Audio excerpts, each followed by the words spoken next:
at this. God bless.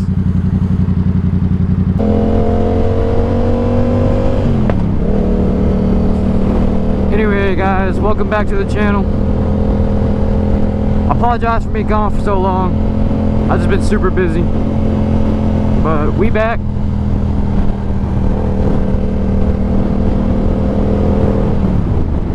I'm literally about to have my son on Wednesday.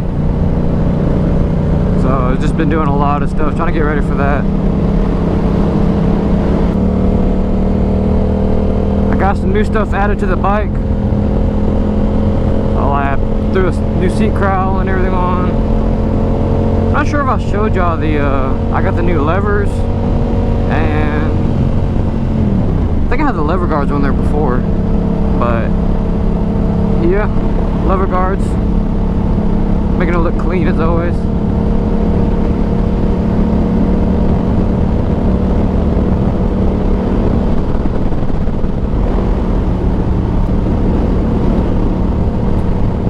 Probably right out here to Wake the Desert, see what they got going on. It did rain a good bit last night too.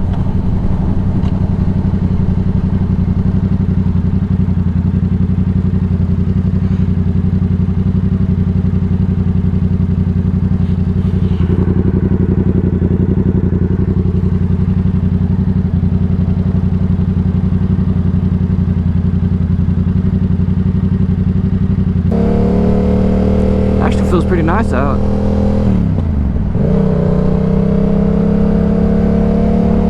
Last few days it's been so damn hot, dude. I think after that rainstorm last night it cooled everything off a little bit.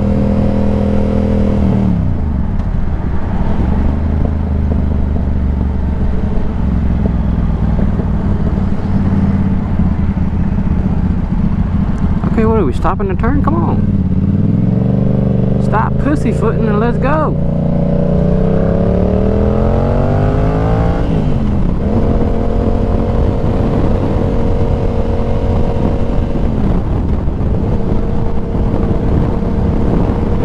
Old Sunday drivers, man.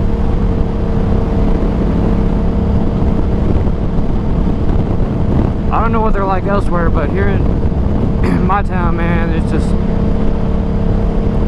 slow. All day,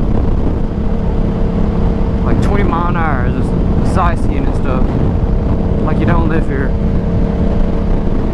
You don't see the same thing every day, huh?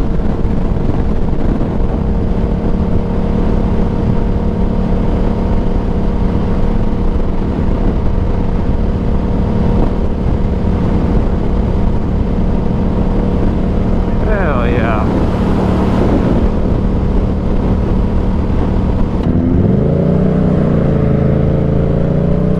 It does sound pretty good.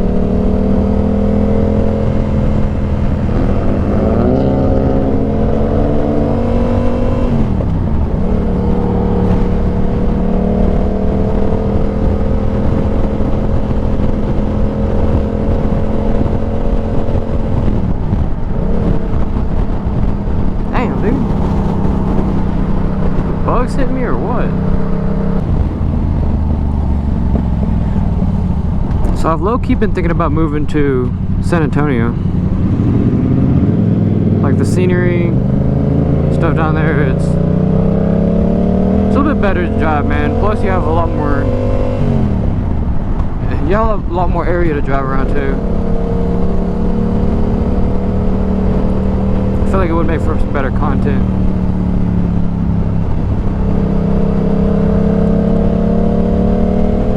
With that being said, I am currently trying to work on a sponsorship with Family Power Sports, so I can have more content to create and stuff, where I just kind of showcase their bikes, or something crazy that got in, or whatever the case is. And 'cause me personally, I know that like when I go to look for something, or I want to see about a specific product or something, YouTube. I feel like that's what everyone goes to.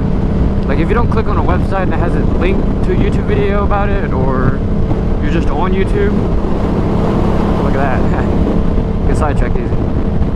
I mean, you're going to end up making your way to YouTube to find more information about a specific product. So I feel like that's what makes, you know, people check that box if they really want to buy something after they've seen a video about it, you know. And I know there's a lot of people out there that do similar type of videos. For example, like Avomoto, or I don't think so, where he does a lot of like how-to videos, what you should do, what you should get, just a bunch of like motorcycle tips as far as like the gear you should have, the kind of bike you should start on, accessories, you know. He has a good amount of good content there, educational content. But then you have like some people that just want to get out and ride. I feel like the majority of those is kind of oversaturated YouTube, so small people like myself that's just trying to make a name for it, they don't really get all the audience we hope for. I can afford to do all that. Like, you get caught doing wheelies, running from the cops, man, you're really throwing everything away. Because if they do catch you, you ain't gonna be riding for much longer. And then you have the people like the really big YouTubers like I'm K, Ride Along, Fastlane D, all them guys that are all out of California, or well, I think Fastlane D is in Florida now. That they just show up to car meets and crash them with their really nice expensive bikes, or some famous POI, or going, you know, like they have a lot of stuff invested in that. Of course, they're doing it full time. Like, I'm more interested in like showcasing bikes and all that kind of stuff, because y'all killed it on that last video I done for them about the ZX6R, the 40th anniversary edition, the ZX6R, which is a pretty nice bike. I wouldn't mind having a ZX6R. I like the way the inline 4 sounds, especially from the Kawasaki. But I'm also looking at an R1, so I know a lot of y'all are probably gonna say, hey, jumping from an R7 to an R1 is like jumping from an SUV to a freaking Bugatti Chiron or something.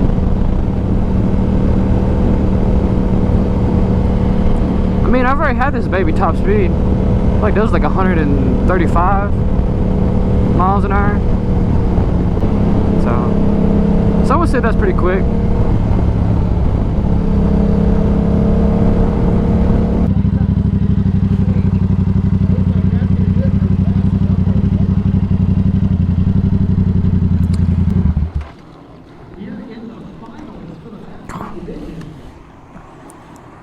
Got a wakeboarding competition going on right now. It's called Wake the Desert. For pass number 2, there's the tantrum, laying it out as he's laying it down. Back in on the toes, toe side, front side 180.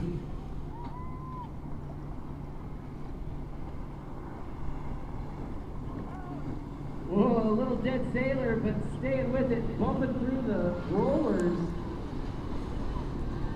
Down here at the end, he wants one more trick.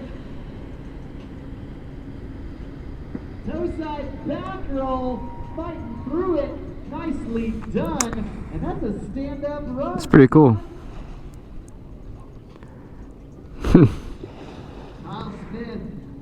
I've never done any wake. I could ski and stuff, but I've never tried wakeboarding. And now that we're in the wakeboard category, each of these riders. But yeah, like I said, Finn Power Sports, they do a lot more than just motorcycles, guys. Like, they got wake boats, pontoons, jet skis, ATVs, wakeboards, of course. So yeah, y'all get time and y'all live around one, go check them out. They're all here in Texas. Got one in San Angelo, which I am located at. Oh, that's tough. So that shit looks like it hurts, man. I'm not gonna lie. I'd afraid to get out there and eat shit. It's just water though. Better than eating shit on this guy. But yeah, they have one in San Angelo, Lubbock, Midland, Austin, San Antonio, and I like to say another place. I think I'm forgetting one place. I think Waco or something like that maybe. But yeah, if you guys got time and you're here in Texas, go check one of them out, man. They got a lot of cool stuff. Hey, once again, we do have a hotel room key for someone that left it at the G. So I'm probably gonna pause the video here for a minute and check this stuff out for a little while. So we'll see y'all when we see y'all. Alright, we're back. Like I said, I was out here Wake the Desert, see what's going on. Ain't too much, but I think they got the women's expert going right now. So it's a pretty cool event. But we're gonna get out of here.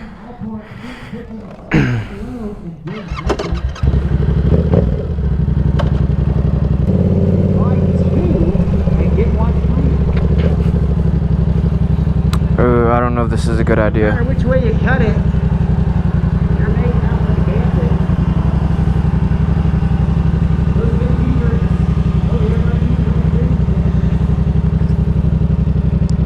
Yeah, look at all the wake boats they got on display. A couple Malibus, some Axis, some really nice boats. But that's like a whole nother mortgage, dude. Freaking like 180,000 for a boat. That's on the low end too.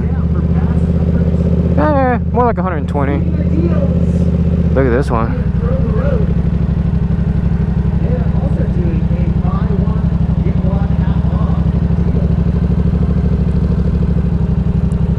Ah, no. I do not want to go through that. Let's go this way. I did not want to go through that mud.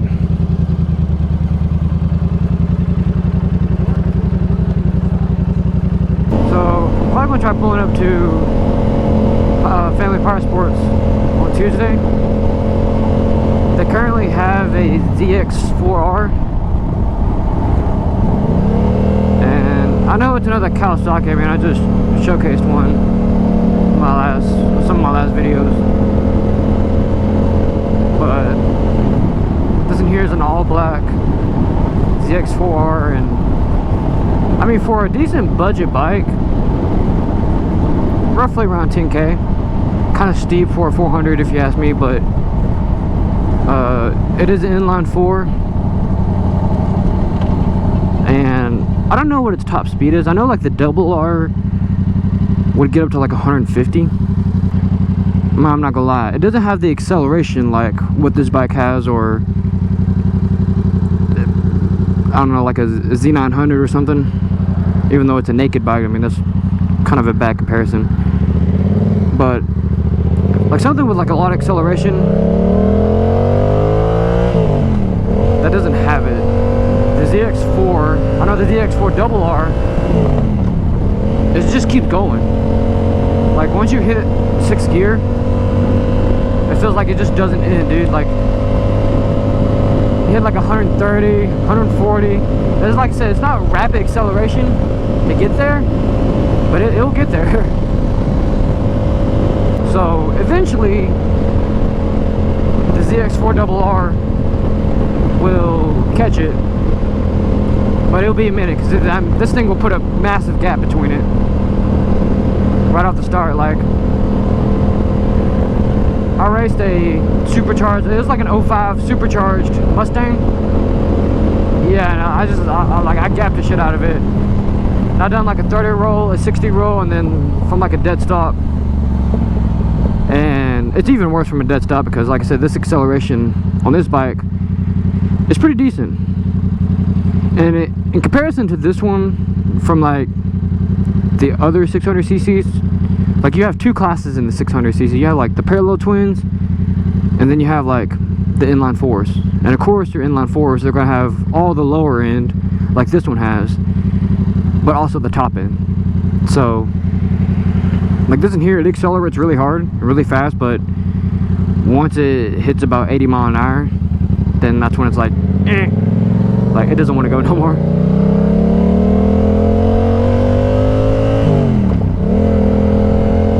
And I also have the quick shifter on this one here, so that does like increase the acceleration by a good percentage too. Because you know how to stop, get off the throttle, pull on the clutch, shift gears, let off the clutch, get back on the throttle. Like there's none of that. It's just freaking nothing but gas, dude. So I might start like a showcase series, a sponsorship showcase series or something. Different bikes.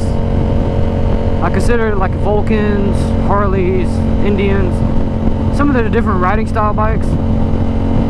And like I might even throw in like a few naked bikes and stuff.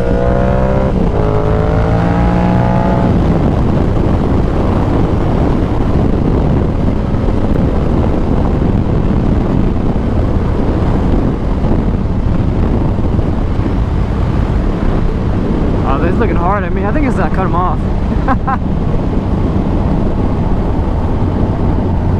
Well, buddy, the gas is on the right.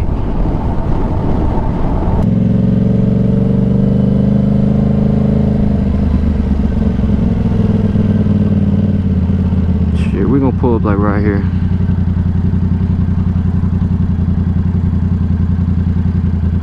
Yeah.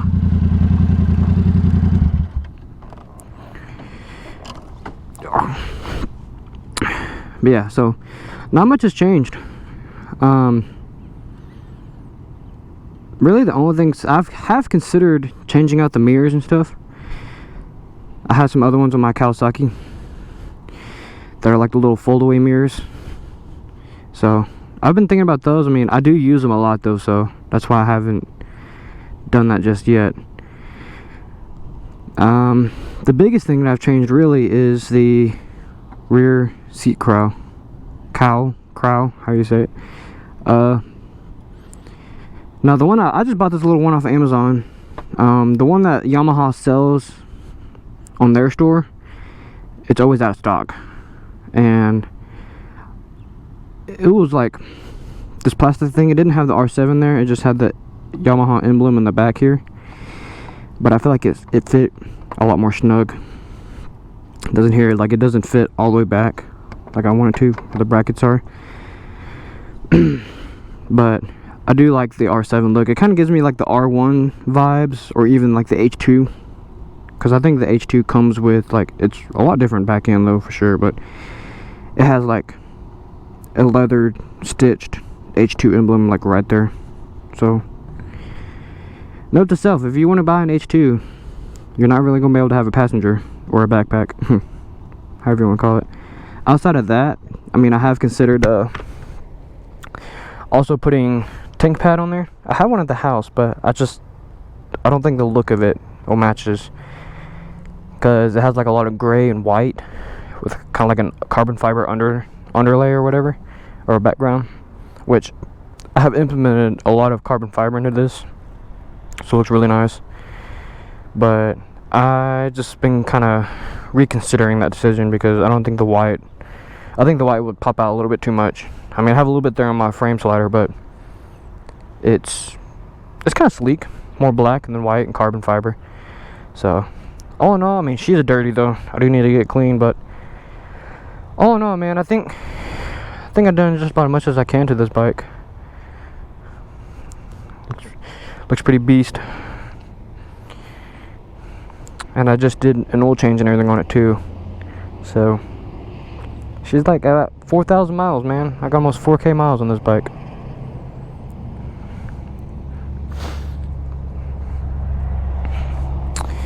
But yeah, that's everything I've done to it so far. Really like the look of this rear seat cowl. Makes it look really good. But yeah, I'm probably going to end the video here. Kind of keep it short. So as always, thank you all so much for watching. If you enjoyed it, hit that subscribe button and turn on the bells for notifications and all that kind of stuff. And we'll see y'all next time.